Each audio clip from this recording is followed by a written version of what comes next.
எல்லோருக்கும் நமஸ்காரம். இன்னைக்கு நம்ம எதை பத்தி பார்க்க போறோம்னா, இன்னைக்கு என்ன நாள்? கிருஷ்ண ஜெயந்தி. இந்த கிருஷ்ண ஜெயந்தி நன்னாள்ல அந்த கியூட்டான கிருஷ்ணனை யாராலையாவது மறக்க முடியுமா? அந்த கிருஷ்ணர் மகாபாரதம் போர் டைம்ல அர்ஜுனனுக்கு ஒரு வாக்கு கொடுத்தாராம்.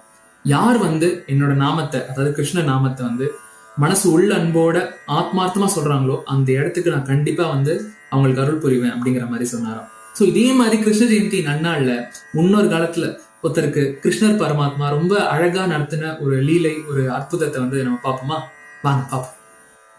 முன்னொரு காலத்துல விஜயபாலன் அப்படின்னு சொல்லிட்டு ஒரு இளைஞன், அதாவது அவன் எப்படிப்பட்டவன்னா, சுத்தமா எந்த வேலைக்கும் போகாம, கடவுள் நம்பிக்கையும் இல்லாம, எந்த உழைப்பும் போடாம அப்படியே சும்மா சுத்திட்டு இருக்கிற ஒரு வாலிபன், ஒரு இளைஞன். அவனுக்கு இந்த மாதிரி கிருஷ்ண ஜெயந்தி அன்னைக்கு ஒரு அற்புதமான நிகழ்வை நம்ம கிருஷ்ண பரமாத்மா அழகா நடத்தி கொடுத்துருக்காரு. என்னன்னு பாத்தீங்கன்னா, இதே மாதிரி ஒரு கிருஷ்ண ஜெயந்தி நாள், ஓகேவா? அந்த நாள்ல அவன் ரொம்ப பசியா சுத்திட்டு இருக்கான், எந்த வேலைக்கும் போக மாட்டான். அந்த மாதிரி சொன்னேன்ல, ரொம்ப பசியா சுத்திட்டு இருக்கான். எங்க போலாம், எங்க எப்படியாவது யாராவது நம்மளுக்கு சாப்பாடு போடுவாங்களா அப்படிங்கிற மாதிரி பார்த்துட்டு இருக்கான். அவனுக்கு இந்த மாதிரி கடவுள் மேல நம்பிக்கையும் இல்ல, கடவுள் கும்பிடுறவங்களையும் அவன் ரொம்ப இகழ்ந்து பேசுவான். அந்த மாதிரி ஒரு டைப் அவன். சோ அவன் என்ன பண்றான், இந்த மாதிரி சும்மா சுத்திட்டு இருக்கான். அன்னைக்கு பாத்தீங்கன்னா கிருஷ்ண ஜெயந்தி. அப்ப ஒரு கும்பல் எல்லாருமே கிருஷ்ணா கிருஷ்ணா கிருஷ்ணா கிருஷ்ணான்னு ஃபுல்லா கிருஷ்ண நாம அங்க ஃபுல்லா அப்படியே எதிரொலிக்குது. அந்த இடத்துக்கு அவன் போறான், செம்ம கோவமா போறான். என்ன நீங்க அப்படியே கத்துறான். அவனுக்கு தான் எந்த ஒரு பண்பும் தெரியாது, இல்ல யார்கிட்ட எப்படி பேசணும் எதுவுமே தெரியாது. அப்படியே போய் கத்துறான். அங்க இருக்கிற அந்த கும்பல் ஆஃப் பீப்புள் கிட்ட அப்படியே கத்துறான். இந்த மாதிரி, என்ன நீங்களும் ஏமாந்துட்டு ஊரையும் ஏமாத்திட்டு இருக்கீங்களா? கடவுளே இல்ல, கிருஷ்ணா கிருஷ்ணா கிருஷ்ணான்னு சும்மா நீங்களும் ஏமாறுறது இல்லாம ஊரையும் ஏமாத்திட்டு இருக்கீங்க, என்னது இது அப்படிங்கிற மாதிரி கத்திட்டு இருக்கான். அவன் மாட்டு காய்ச்சி மூச்சுன்னு கத்திட்டு இருக்கான். அப்போ அந்த கும்பலோட தலைவர் ஒருத்தர், எப்பா நீ கவலைப்படாத, உன் வாழ்க்கையில நீ எதுவுமே உருப்படியா பண்ணலாங்கிற மாதிரி நீயும் சொல்ற, உனக்கு கிருஷ்ண நம்பிக்கையும் இல்லை, கடவுள் நம்பிக்கையும் இல்லை, நீ ஒரு தடவை ட்ரை பண்ணி பாரு. இந்த மாதிரி மனசா ஆத்மார்த்தமா ஒரு தடவை சுவாமியை வேண்டின்னு, கிருஷ்ணான்னு வேண்டின்னு உனக்கு என்ன தோணுதோ அது நடக்கணும் அப்படிங்கிற மாதிரி வேண்டின்னு நீ ட்ரை பண்ணி பாரு. ட்ரை பண்ணிட்டு அதுக்கப்புறம் நீ உனக்கு பிடிக்கலன்னா விட்டுரு, நாங்க ஃபோர்ஸ் பண்ண மாட்டோம் அப்படிங்கிற மாதிரி. பாத்தீங்களா, இதான் டிஃபரன்ஸ். லைக் அவன் எப்படி பேசினா ஒரு பெரியவர் எவ்வளவு பண்பா அவங்க கிட்ட எடுத்து சொல்றாங்க பாருங்க. ஸோ அதான் டிஃப்ரென்ஸ். சரி, இவ்வளவு தூரம் சொல்றாங்களே அப்படிங்கிற மாதிரி அவன் என்ன பண்றான், சரி நம்ம ட்ரை பண்ணி பார்ப்போம் அப்படின்னு சொல்லிட்டு இந்த ஒரு நாளைக்கு என்ன பண்றான், குடுன்னு ஒரு மரம் தெரியுது ஒரு தூரத்து மரத்துக்கு மேல ஏறி போய் உட்காந்து கிருஷ்ணா கிருஷ்ணா கிருஷ்ணான்னு ஜபிக்க ஆரம்பிக்கிறான். எனக்கு சாப்பாடு வேணும், ரொம்ப பசிக்குதுப்பா அப்படிங்கிற மாதிரி ஜபிக்க ஆரம்பிக்கிறான். என்ன ஆகுது, அந்த வழியா போன ஒரு வழிபோக்கன் அவன் அந்த உணவு பொட்டல ஒரு 3-4 பொட்டனை எடுத்துன்னு வரான். இந்த 3-4 பொட்டல்ல ஒரு பொட்டலாம் 2 பொட்டலாம் சாப்பிட்டுட்டு நல்லா பசியா இருந்திருப்பான் போல. அந்த வழிபோக்கன் நல்லா சாப்பிட்டுட்டு நல்லா தூங்கிடுறான். இவன் அந்த வழிபோக்கன் வந்ததெல்லாம் எனக்கு தெரியும், ஜெபம் பண்ணிட்டு இருக்கான், கிருஷ்ணா கிருஷ்ணா கிருஷ்ணா அப்படின்னு சொல்லிட்டு இந்த விஜயபாலன் ஜெபம் பண்ணிட்டு இருக்கான். சோ இந்த வழிபோக்கன் சாப்பிட்டு தூங்கிட்டு அவன் மாட்டு கிளம்பிட்டான். மீதி இருக்கிற 2 பொட்டல் மறந்துட்டு அவன் மாட்டுக்கு கிளம்பி போயிட்டான். அந்த மரத்துக்கு கீழே இருந்து உட்காந்து சாப்பிட்டான். சாப்பிட்டுட்டு அந்த வழிபோக்கன் கிளம்பி போயிட்டான். இவன் முழிச்சு பார்த்தா கீழே அவனுக்கு உணவு பொட்டலம் கிடைக்குது. இவனுக்கு விஜயபாலனுக்கு ஒரே ஆச்சரியம், என்னடா இப்பதான் கிருஷ்ணான்னு சொல்ல ஆரம்பிச்சோம், உடனே பார்த்தா கீழே நம்மளுக்கு சாப்பாடு பொட்டலம் கிடைக்குது. இருந்தாலும் அவனுக்கு ஒரு அவநம்பிக்கை. என்னன்னா, லைக் இப்பதான் நம்ம சொல்ல ஆரம்பிச்சோம், என்னதான் இருந்தாலும் ஒருத்தர் மறந்து விட்டுட்டு போனது எப்படி நம்மளுக்கு கிருஷ்ணர் கொடுத்ததை நம்ம எப்படி ஏத்துக்கிறது?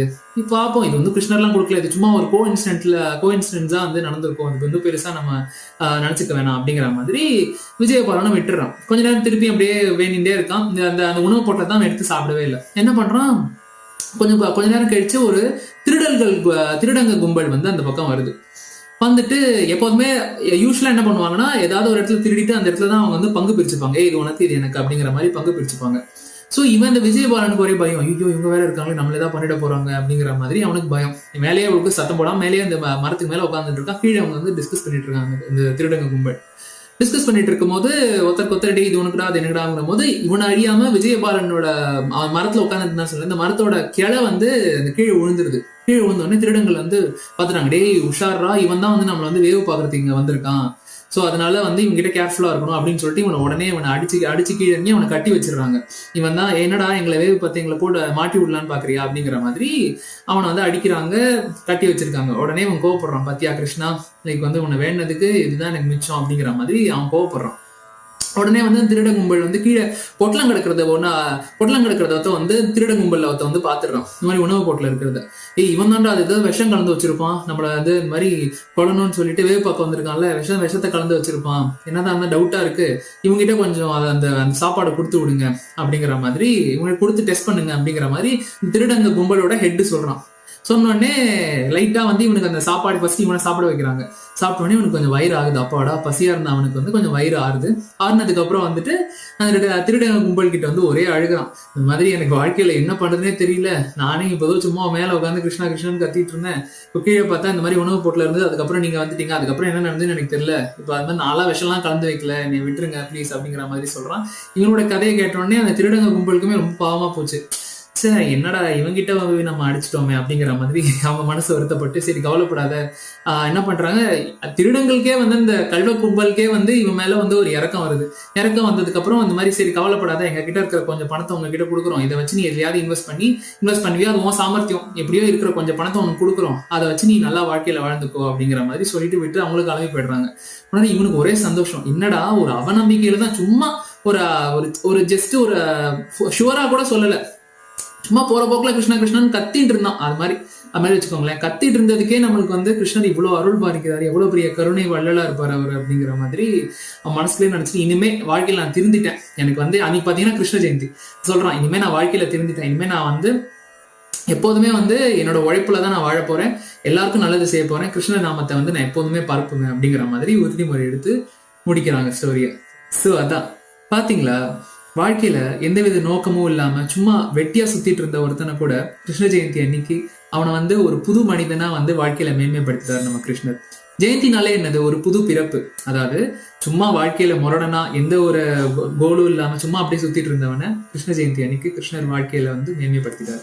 ஸோ அதே மாதிரிதான் நம்ம லைஃப்லயுமே நிறைய ஆஸ்பிரேஷன்ஸ் இருக்கணும், நம்ம இதுவாகணும் நம்ம அதுவாகணும் அப்படிங்கிற மாதிரி நம்மளுக்குமே நிறைய இருக்கும். ஸோ அந்த எல்லாமே நம்ம அந்த கிருஷ்ண ஜெயந்தியில இருந்து நம்ம வந்து ஒரு புது மனிதனா பிறப்பெடுத்து வாழ்க்கையில நம்ம சாதிக்கணும்னு நினைச்சது எல்லாத்தையும் சாதிக்கணும்னு சொல்லிட்டு கிருஷ்ணரை வேண்டிக்கலாம்.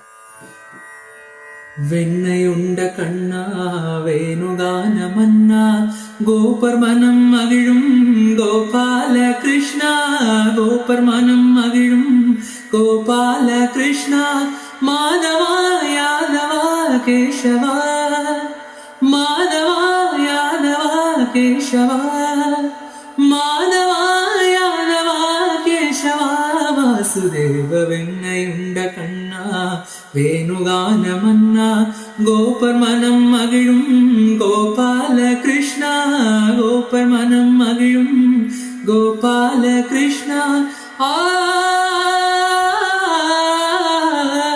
குருவாயூர் தலத்திலே குடிகொண்ட மன்னனே, குருவாயூர் தலத்திலே குடிகொண்ட மன்னனே, குருவாயூரப்பனே குறைகளை தீர்ப்பவனே, குருவாயூரப்பனே குறைகளை தீர்ப்பவனே, மாதவா யாதவா கேசவா, மாதவா யாதவா கேசவா, மாதவா யாதவா கேசவா, வாசுதேவ வெண்ணை உண்ட கண்ணா வேணுகான மன்னா, கோபர் மனம் மகிழும் கோபால கிருஷ்ணா, கோபர் மனம் மகிழும் கோபால கிருஷ்ணா.